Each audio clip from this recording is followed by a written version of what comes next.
Dunque, come un fulmine al ciel sereno, in questi ultimi giorni è arrivato l'annuncio di un nuovo gioco di Ratchet & Clank, ovvero Ratchet & Clank Ranger Rumble. Fa molto ridere il fatto che negli ultimi anni il termine Rumble venga utilizzato direttamente per dei giochi multiplayer basati su franchise videoludici platform. E Crash, e Sonic, e ora Ratchet.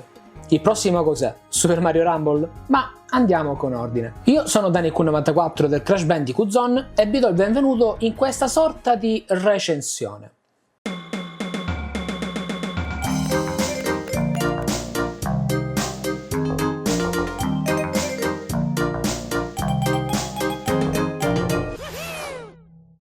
Partiamo da un presupposto: io ho giocato tutti i titoli di Ratchet & Clank. Non mi reputo però un grande estimatore della serie, bensì uno che li ha giocati tutti, li ha consumati, ma alla fine non sono propriamente un esperto. Se cercate i pareri di un esperto, comunque di una persona molto più ferrata sul franchise, cercate altrove.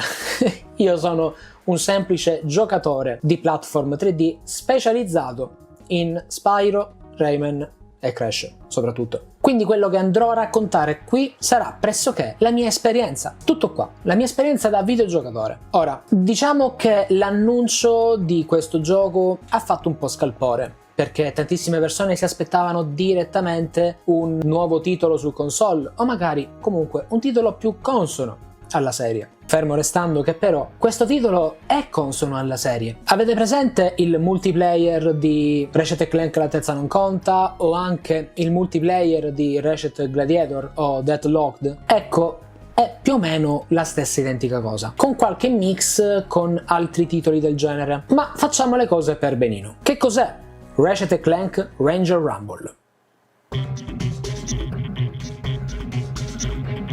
Ranger Rumble è uno sparatutto in terza persona con arene e partite veloci, pensato per il gioco mobile ma con l'impronta chiara di Ratchet & Clank. Si gioca in tempo reale, da soli o in squadra, e l'atmosfera richiama gli elementi classici della serie: armi esagerate, azione frenetica, battute e uno stile sopra le righe. Il controllo avviene con lo smartphone in orizzontale, con la parte sinistra dedicata al movimento e quella destra alla mira e ai comandi d'azione, tra cui il salto con doppio salto e planata, grazie all'Helipack di Clank, scatto e attacchi corpo a corpo. Anche qui tutto è pensato per essere immediato. Lo scatto ha un breve cooldown, gli attacchi all'arma bianca agganciano automaticamente i nemici vicini e le armi possono sparare da sole con la modalità automatica o con comandi più tradizionali. Le mappe includono elementi platform alla Ratchet & Clank: corsa sui binari, corsa sulle mura, pad per saltare, e la telecamera fissa in lock strafe permette ai giocatori di muoversi e schivare mentre sparano, proprio come nei capitoli console dal 2 in poi.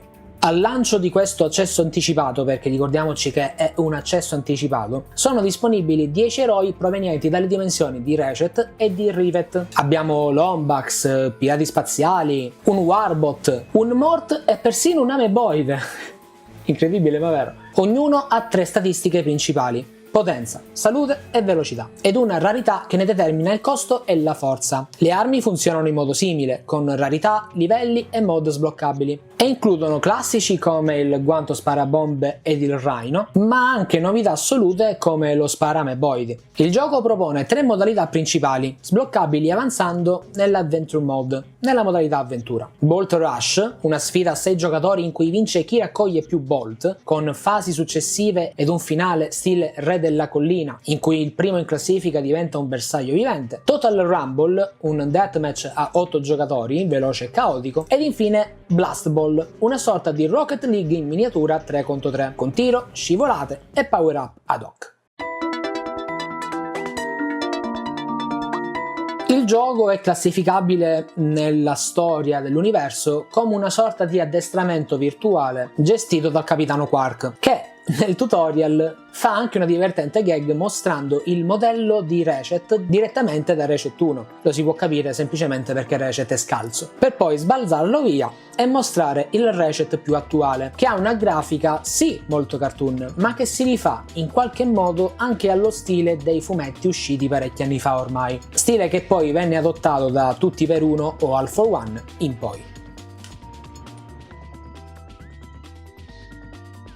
Vorrei fare una piccola menzione sul sonoro di questo videogioco, visto che attualmente, essendo in accesso anticipato, immagino che sia tutto quanto un grosso placeholder. Ma abbiamo le host dei primi 3 giochi e questa cosa mi piace, mi piace parecchio. Nonostante il lato musica Ratchet & Clank nel corso della serie non è mai caduto in basso, anzi ha sempre avuto delle ottime musiche, risentire queste host è bello, non soltanto nostalgico, bello, semplicemente bello.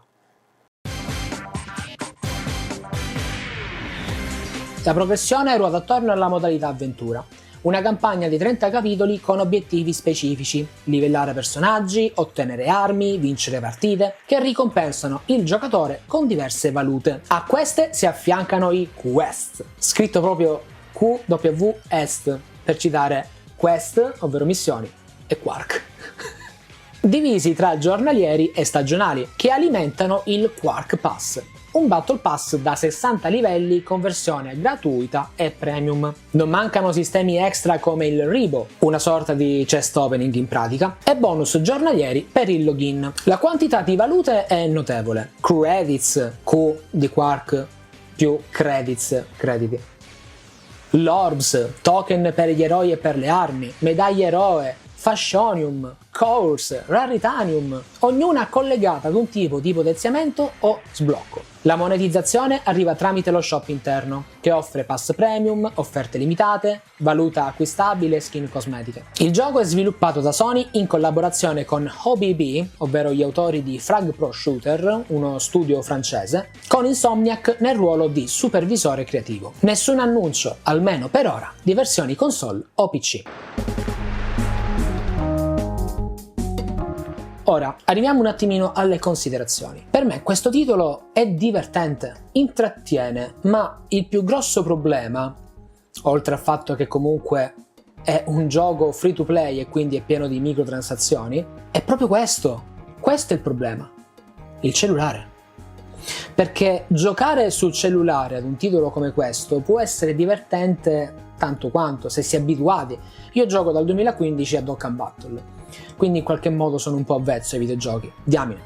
Sono uno dei primi che difende i giochi sul cellulare già dall'epoca dei giochi Java, ma certi giochi secondo me renderebbero meglio su console. Un gioco come questo, che è praticamente un Ratchet & Clank Arena multiplayer online, player vs player, renderebbe molto meglio su console, perché alla fine il gameplay è quello collaudato di Ratchet & Clank. Fissi un obiettivo, spari, salti mentre spari, raccogli oggetti e via discorrendo. È già collaudato, funziona, è divertente. Il problema però si pone quando devi fare tutto quanto così.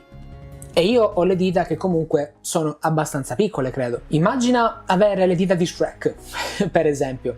Viene molto difficile. Già adesso io ho problemi a saltare, sparare e colpire, perché spesso e volentieri vado a toccare una cosa che non dovrei toccare. Ed è un peccato, anche perché con il pollice destro devo anche girare la telecamera. Io credo che il più grande malus di questo titolo, infatti, sia la console, la piattaforma, il cellulare. Fosse uscito non soltanto sul cellulare, ma anche su PC, su console come PS5 e PS4, ma vi dirò di più, Nintendo Switch, magari con il crossplay, quindi potevi giocare da cellulare contro qualcuno sulla console casalinga, forse in quel modo avremmo avuto di fronte un piccolo gioiellino per passare il tempo.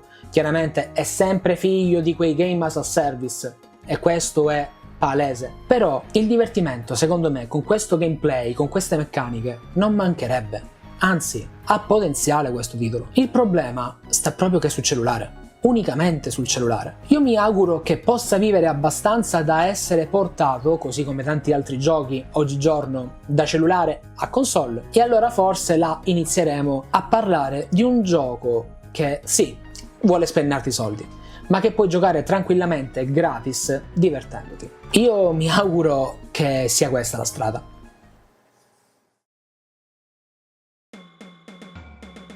Bene Crashari, anche per oggi questo video finisce qui. Come sempre vi invito a seguire i link qui sotto in sovraimpressione per entrare in contatto con me e con gli altri del Crash Bandicoot Zone. Abbiamo il forum ufficiale, il sito contenitore di notizie, una enciclopedia quotidianamente aggiornata sulla serie di Crash Bandicoot. Abbiamo le varie pagine social come Facebook, Instagram, X, Threads, TikTok. Abbiamo anche un canale Telegram. Decidete voi dove andare per entrare a far parte della community più vecchia e più longeva di Crash Bandicoot in Italia. Noi come sempre ci vediamo ad un prossimo video Crashari. Statemi bene e come sempre, viva Ratchet & Clank!